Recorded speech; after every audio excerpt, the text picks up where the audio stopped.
Hello everyone. I am so sorry that I can't be there in person during the Facebook party, but I am taking a vacation in another realm that has no internet access, so I decided to record this video for you so that I can at least participate in spirit. My name is Diana Sanchez, and I am the author of My Mother the Ocean, which is a story that will be appearing in the 2018 Young Explorers Adventure Guide. I am also the author of A Witch's Kitchen, published by Dreaming Robot Press last September. So Dreaming Robot Press does much more than just the Young Adventures Guide. They also promote wonderful fantasy and science fiction written for children. Today, I am going to read you the first chapter of the sequel to A Witch's Kitchen, which I am working on very feverishly at the moment. And we were going to provide it as a stretch goal if we reached $5,000 in the first week, but we didn't make that. We made about half that, but that is still the best opening week for any Young Explorers Kickstarter ever. So thank you all very much for your generous support.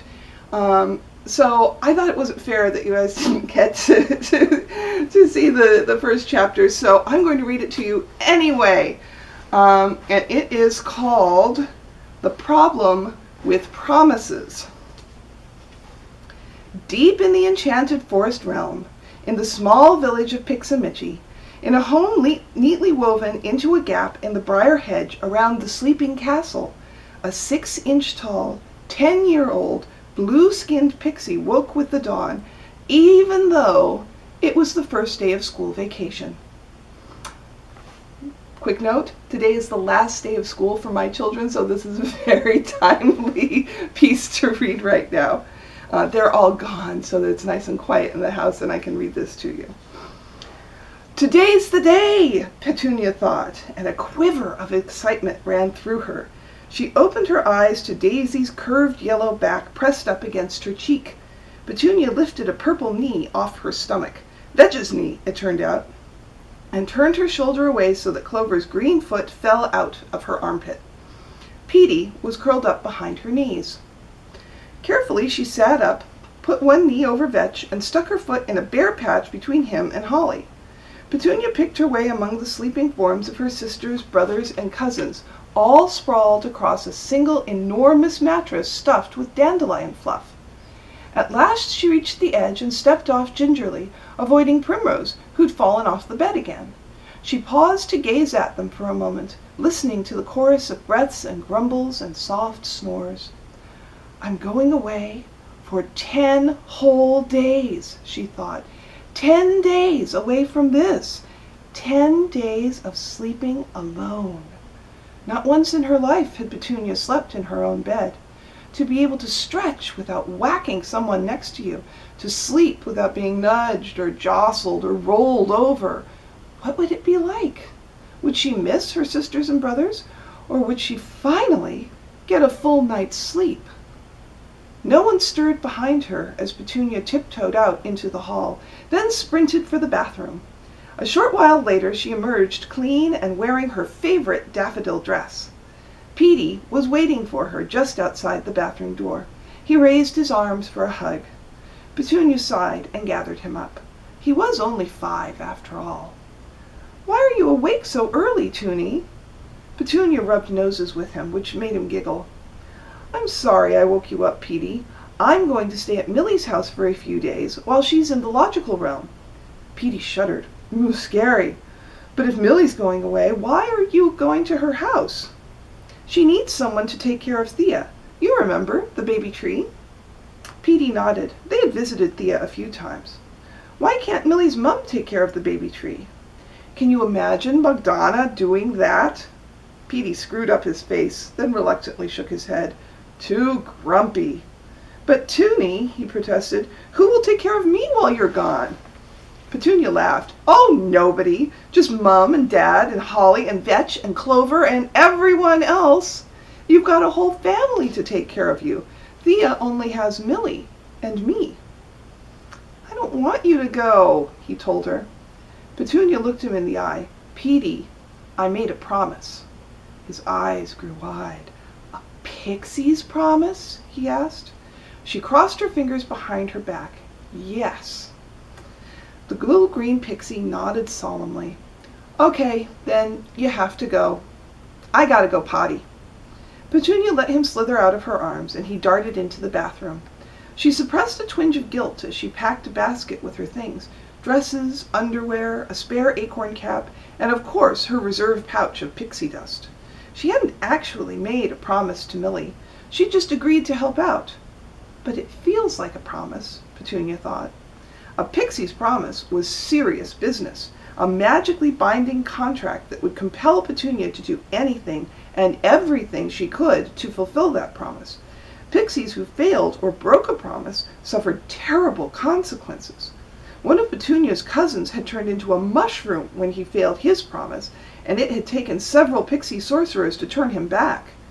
Legend had it that some pixies died trying to fulfill their promises, though Petunia had never heard of anyone who'd actually died. And pixies who broke their promises and survived were almost always banished from pixie society. In practice, however, pixies took great care not to promise anything they couldn't easily do. Never make a promise you aren't absolutely certain you can keep, Petunia's mother often said. So Petunia had made no promise to Millie, and Millie hadn't asked for one. By the time Petey came out of the bathroom, she was done packing. Come on, said Petunia, let's get you some breakfast. They scrambled down the bramble stair to the kitchen. Their mother, Cherry, was already up with the twins, Lilac and Lily, both howling in their high chairs at the enormous round dining table, at least a foot across. A pot simmered and burbled upon the stove, which had been hammered out of an old tin can, and was stoked with dry briar branches. Cherry kneaded the morning bread.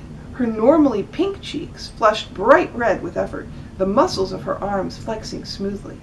She pulled a pinch of pink pixie dust from a nearby jar and sprinkled it liberally over the dough. Immediately it began to rise, doubling in size as Petunia watched. Cherry spotted them. Oh, good. Daisy, would you get the twins their oatmeal? It's Petunia, Mum, said Petunia. Cherry waved a floury hand. Yes, yes, oatmeal, on the stove. I want some too, Petey piped up. Petunia set down her basket, grabbed 3 acorn-cap bowls from the cupboard, and filled them all with oatmeal. She set one down in front of Petey, then one on each high chair. The twins immediately dug in with both fists, and the howling stopped, leaving blissful silence. Petunia brought Petey a spoon, then chopped up a raisin the size of her fist and sprinkled bits of it on over his oatmeal. She grabbed a jug of milk from the icebox and poured him a glass. Cherry looked up from shaping a 5th loaf of bread. Holly, can you fill the twins' bottles while you're at it? It's Petunia, Mum. Yes, yes. Thump went another pile of dough on the floury table. Petunia grabbed 2 bottles, filled them with milk, then whispered, lemon. The bottles heated nicely to the same temperature as her skin. She handed one to each of the twins. Mum, Petunia said, remember when I told you I was going to help Millie during vacation? Cherry, hefting the baking sheets with their loaves into the oven, just grunted. Well, that's today, so I'll be going now. Going where? Huffed Cherry, turning back to the next round of dough. To Millie's house. Cherry frowned. Milkweed? Who's that? Sounds seedy. Petunia rolled her eyes. Millie, the potion witch's daughter. That witch, Cherry snorted. I swear, she keeps raising the price on your father's gout remedy. As if conjured by the mention of him, Thorn hobbled into the kitchen, his right foot swollen nearly twice as large as his left. Where Cherry was broad and strong, Thorn was orange-skinned and slender, except for a full purple beard, a pot-belly under his oak-leaf tunic, and that gouty foot. Hi-da, said Petunia. Your foot's looking better. Aye, it'll be back to normal in no time, my girl. He peered at the stove. Any bacon ready? No bacon for you! Cherry thwacked him on the shoulder with a wooden spoon. Do you want that foot to swell up the size of a melon? No, dear, Thorn said meekly. Bread'll be ready in 20 minutes. You can have oatmeal till then. And mind the twins. Lilac burped, spattering Lily with oatmeal, who howled and threw oatmeal back. I don't want you to go, Petey said suddenly. Can't someone else help the baby tree? Don't want who to go, my lad? Thorn asked him, poking at the oatmeal dismally. He'd long since given up remembering everyone's name, so he just called all his children my girl or my lad. I don't want Toonie to go! And Petey burst into tears. Well, my boy, you all have to go to school. No, it's End's Day, Petunia reminded him, and school vacation. We've got 2 weeks off.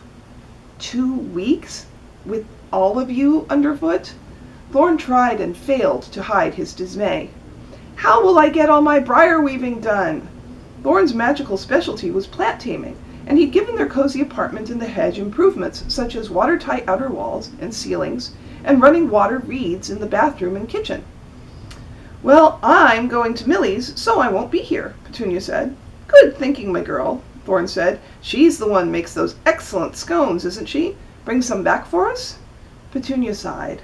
I'll be gone for 10 days, but sure, when I come back, I'll bring you some. Thorn patted her shoulder. That's a good girl, and if you can, he leaned over and whispered in her ear. Bring some bacon, too. No bacon, roared Cherry, which caused both twins to join Petey in wailing. Don't you give him any, Primrose. It's Petunia, Mom. Toonie, don't go, Petey shrieked. Calm down, Petey. Want to hear a joke? No, everyone yelled, even the twins.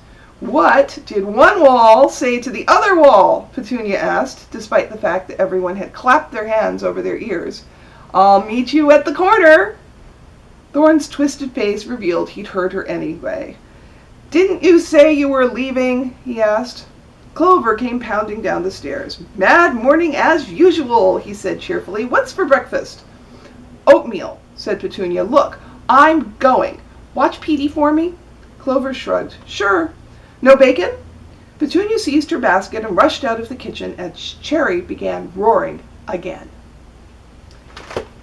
And that is chapter 1 of A Pixie's Promise. I'm going to be working very hard over the next few weeks to produce more chapters, and you can follow that on my Facebook page, which is Diana Sanchez, or my Twitter feed, which is @DianaBooks.